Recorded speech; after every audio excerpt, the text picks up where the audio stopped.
like the last few videos have kind of been either very deep and meaningful or exceptionally ranty. I mean, it's been a while since I made a positive one. It's been 84 years.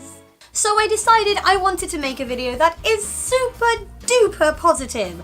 And what's more positive than talking about the best things you've ever done? So that's what this video is going to be about. Bring on the positivity. This is my positivity dance.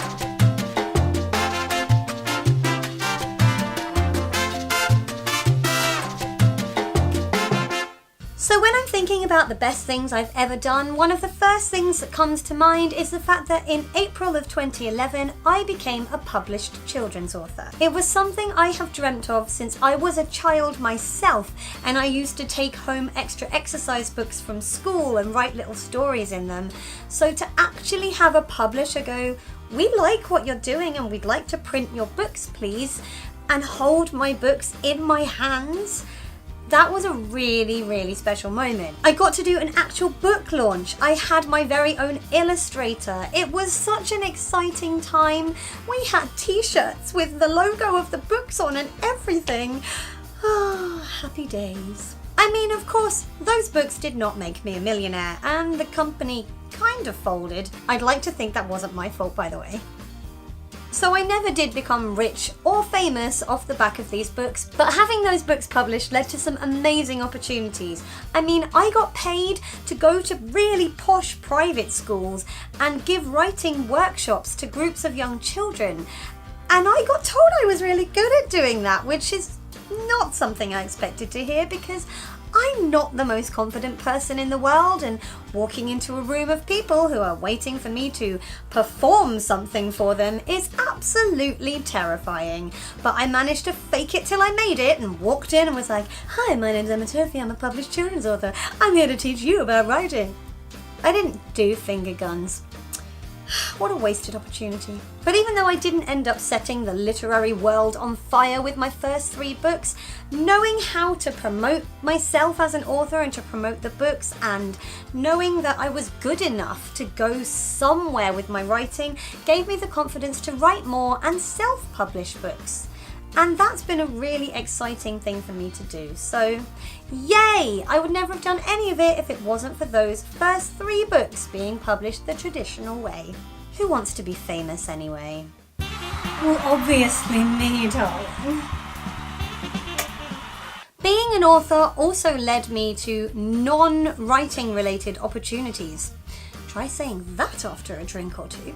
One such opportunity came when I gave an interview to a small radio station called Radio St Austell Bay. I went into the studio, did the interview, thought nothing of it, and then got asked whether I would consider coming along and co-hosting the breakfast show. Apparently, I've got a face for radio. But I had so much fun being a DJ. I mean, I was allowed to pick songs to play, and that just meant a lot of Manic Street Preachers music early in the morning. I mean, there was that one time when I played an album version of a song and dropped an F-bomb at about 8 AM and had to pull it from the airwaves really, really quickly. Oh, I'm surprised they didn't sack me.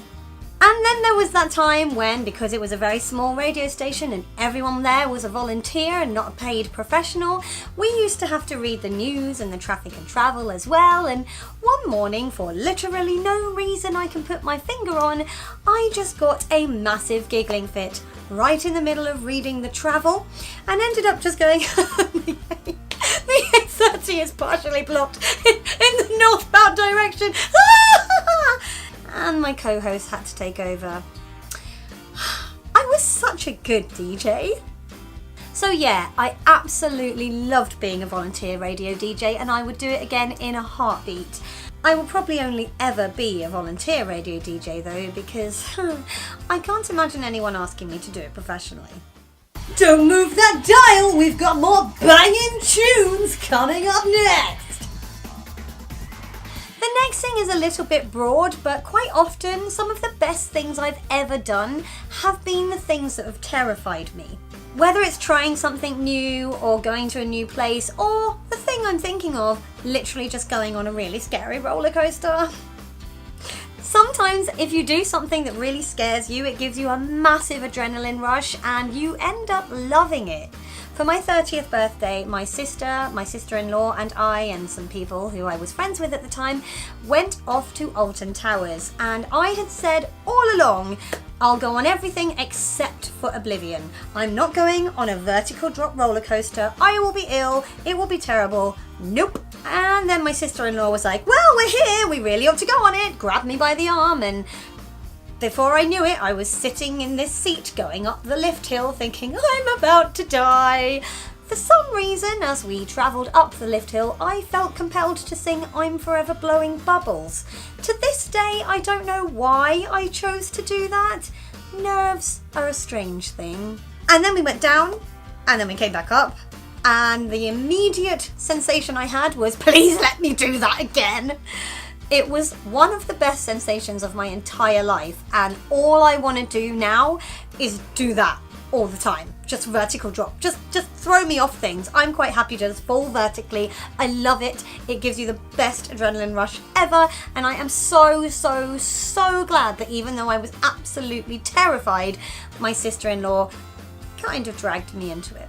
In fact, I loved it so much that I seek adrenaline rushes now. Like, I've been to a place called Adrenaline Quarry and been on a massive swing that goes out over a quarry. I really want to jump out of an aeroplane. Ideally with a parachute attached! This is another slightly strange one, but back in 2013, I had a friend who was really into the TV presenter and magician Stephen Mulhern, and she knew he was doing a show at Butlins, and she really wanted to go. Now, I had never been to Butlins in my whole life. I was always a Pontins child.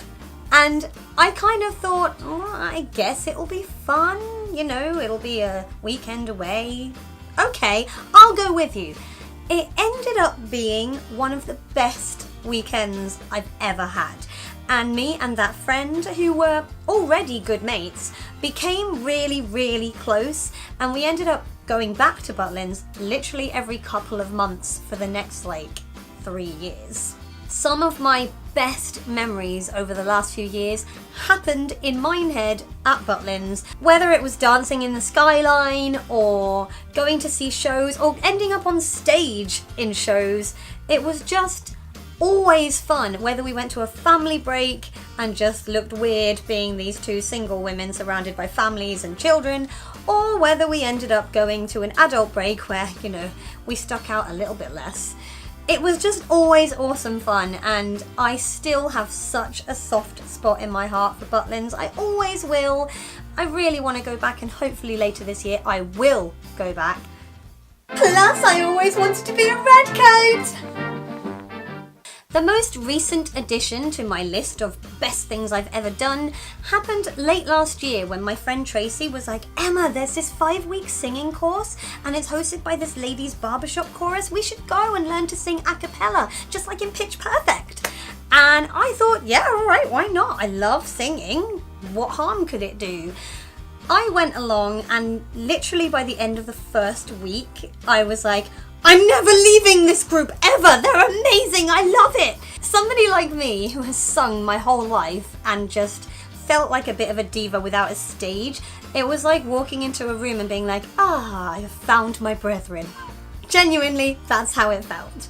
And now, not only am I a full member of that chorus and I absolutely love singing with them, but they're not just people I sing with on a Thursday night. They are my friends, and they are amazing, wonderful, funny, brilliant people. And I look forward to seeing them as much as I look forward to singing with them. It's just a really amazing team to be a part of, and I do genuinely feel like since I've been singing with them, I sing a bit better than I used to do.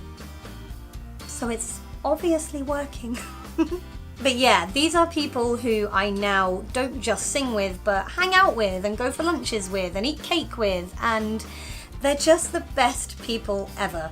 So I feel really lucky to have found them, and I'm so glad Tracy made this suggestion, because if she hadn't, then I might not ever have discovered these people who I'm so glad to have in my life, and I might not have discovered a hobby that is so precious to me. So thank you, Tracy. And thank you all the girls at More Harmony. And hey, we do sound awesome, by the way. I'm gonna put some clips in here so you guys can listen. Sweet dreams are made of this. Who am I to disagree? I travel the world and the seven seas. Everybody's looking for something. And can you feel the love tonight, tonight? It is where we are.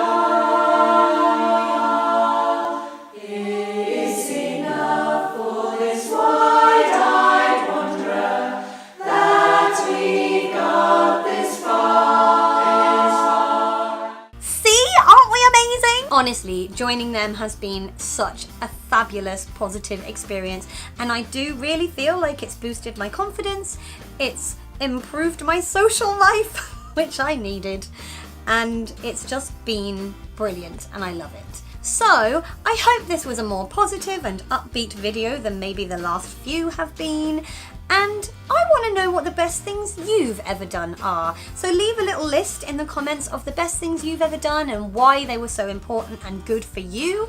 And if you enjoyed this video, feel free to give it a thumbs up. You can click over here to watch last week's video, which was all about me being a bit introspective and wondering, who am I? I'm gonna go and practice for tonight's rehearsal. I will speak to you all next week. Take care, everybody. Bye.